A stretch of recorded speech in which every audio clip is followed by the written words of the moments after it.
Episode की शुरू वैसे होती है जहाँ पे खत्म हुआ था। और इतने सारे खानों को देखकर उससे तो रहा ही नहीं आता। वो खाना खाने वाली होती है। इसी बीच वेटर उसे रोक देता है और उससे कहता है कि मैडम, हमारे यहाँ पर एक रूल है, खाना खाने से पहले आपको पेमेंट करनी पड़ेगी।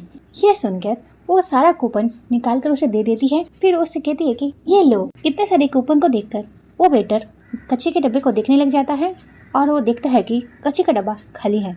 ये देखकर वो उसे खाना खाने से रोक देता है और वो उससे कहता है कि मैम, आपने मुझे जितना कूपन दिया है उससे ज्यादा तो आपने खाना ऑर्डर किया है, तो बाकी का जो पेमेंट बचा हुआ है वो आप मुझे कैसे देंगी, ऑनलाइन क्या फिर कैश? ये सारी बातें सुनकर वो कहती है कि बट मेरे पास तो पैसे ही नहीं है। ये सुनकर वो वेटर गुस्सा हो जाता है और वो कहता है कि पैसे नहीं है? क्या मतलब है तुम्हारा?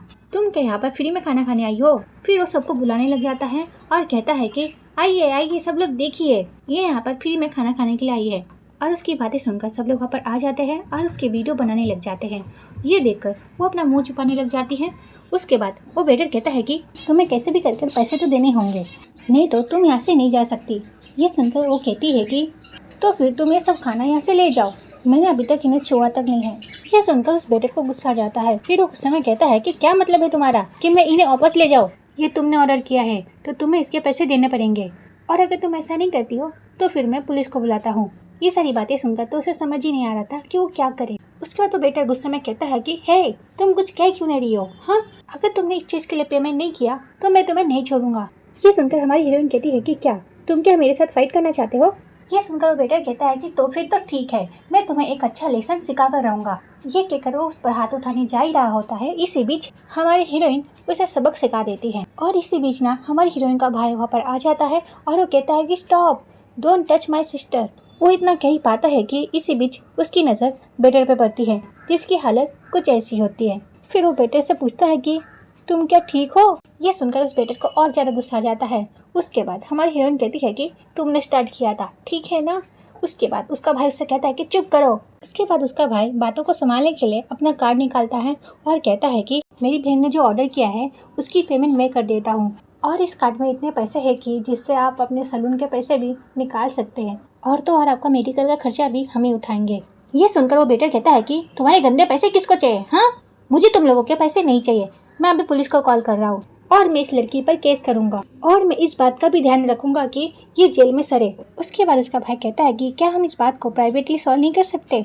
ये सारी चीजें देखने के बाद हमारी हीरोइन को तो कुछ समझ ही नहीं आ रहा होता है, तो अपने भाई से कहती है कि भैया, ये लॉकअप क्या होता है? क्या वो कोई टेस्टी खाने की चीज होती है? और ये पुलिस क्या चीज होती है जो मुझे लॉक करेगी? फिर वो बेटर कहता है कि तुम जैसे बुरे लोगों को पुलिस जेल में डालता है और पनिश करती है। फिर हमारी हीरोइन कहती है कि तो फिर तो तुम्हें भी जेल में डालना चाहिए, क्योंकि तुम भी तो बहुत बुरे हो। फिर वो अपने मन में सोचने लग जाती है कि ये लोग बाहर के गड्ढर से तेल निकालते हैं और इनकी सब्जियां सड़ी हुई होती है, उसी से लोग खाना बनाते हैं और वही कस्टमर को ये लोग खिलाते हैं, और ये लोग कह रहे हैं कि मैं बुरी हूँ, तो ये लोग क्या है? ये लोग तो मुझसे भी ज्यादा बुरा है। हमारी हीरोइन की मन की बात है, वहाँ पर जितने भी लोग होते हैं वो सब सुन पा रहे होते हैं, जिस वजह से जिन लोगों ने वो खाना खाया होता है उन लोगों को तो उल्टी आ रही होती है और उनके पेट में भी दर्द शुरू हो जाता है। फिर वो बेटर कहता है कि हे, तुम क्या कह रही हो? तो हमारी हीरोइन कहती है कि मैंने कहा कि बुलाओ पुलिस को, उन्हें भी तो पता चले यहाँ पर क्या चल रहा है। फिर हमारी हीरोइन अपने मन में सोचती है कि फ्रिज के अंदर जो चिकन रखा हुआ है उसमें तो कीड़े घूम रहे हैं, अगर इस बारे में पुलिस को पता चला तो तुम्हारी तो खैर नहीं।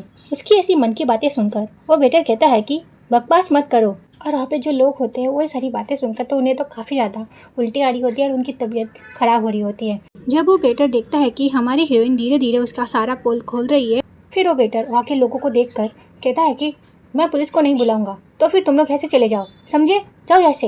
ये कहकर वो उन लोगों को वहाँ से भेज ही रहा होता है। इसी बीच वहाँ पर जो लोग होते हैं वो कहते हैं कि नहीं, पुलिस को बुलाओ पहले, हमें भी तो पता चले इस रेस्टोरेंट में चल क्या रहा है।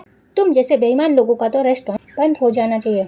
यह सब देखकर उसका भाई उसका हाथ पकड़ता है और वो अपनी बहन को वहाँ से ले जाता है। उसके बाद वहाँ के जो लोग होते हैं वो बेटर का कॉलर पकड़ लेते हैं और कहते हैं कि पुलिस को बुलाओ, चलो पुलिस को बुलाओ, और उसकी अच्छी तरीके से धुलाई कर देते हैं। उसके बाद हम हमारी हीरोइन को देखते हैं जिसका भाई उसे खींचकर बाहर ले आता है। फिर हमारी हीरोइन अपने भाई से कहती है कि मेरा हाथ छोड़ो। फिर उसका बड़ा भाई गुस्से में कहता है कि मेरी नज़र जैसे तुम पर से हटती है ऐसे तुम कुछ ना कुछ परेशानी खड़ी कर देती हो। यह सुनकर वह कहती है कि अभी जो हुआ उसमें मेरी थोड़ी ना गलती थी, फिर वो अपने भाई से गुस्से में कहती है कि वो तुम ही थे जो मुझे रास्ते में छोड़कर चले गए थे, और ना ही मेरे पास पैसा था और ना ही मुझे घर का पता था। फिर वो मुंह फुलाते हुए कहती है कि ये सारी गलती तुम्हारी थी, समझे तुम। फिर उसका भाई कहता है कि देखो, मुझे तुम्हारे साथ कोई आर्ग्यू नहीं करना, मैं तुम्हें बता देता हूँ, आइंदा अगर तुमने ऐसी कोई चीज़ की ना तो मैं तुम्हारी हेल्प नहीं करूँगा। अपने भाई की ऐसी बातें सुनने के बाद वो तो मुंह बनाने लग जाती है। फिर उसका बड़ा भाई कहता है कि तुम अभी क्या करने की कोशिश कर रही हो, हाँ। तो ये वीडियो यहीं पे खत्म होती है। नेक्स्ट पार्ट के लिए कमेंट करना। Okay, bye bye.